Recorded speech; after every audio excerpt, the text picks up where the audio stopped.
Welcome to the Rim Break Rodeo. We hope this video helps.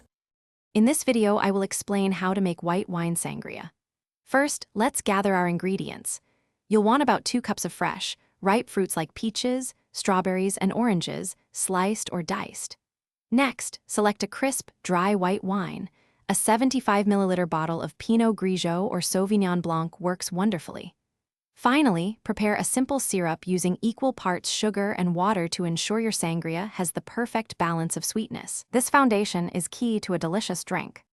Choosing the right fruits is crucial for a fantastic sangria. Aim for about 2 to 3 different types, ensuring they are ripe and in season for maximum flavor. Slice them into small, bite-sized pieces so they can release their juices effectively into the wine. For the wine itself, a dry white like a 75 milliliter bottle of Albarino or Vermentino is ideal. This prevents the sangria from becoming cloyingly sweet, allowing the fruit flavors to truly shine through. Remember, quality ingredients make all the difference. Now let's combine everything. In a large pitcher, gently mix your prepared fruits with the 75 milliliter bottle of white wine. For an extra layer of complexity, consider adding about 1/4 cup of brandy, Cointreau, or a peach liqueur.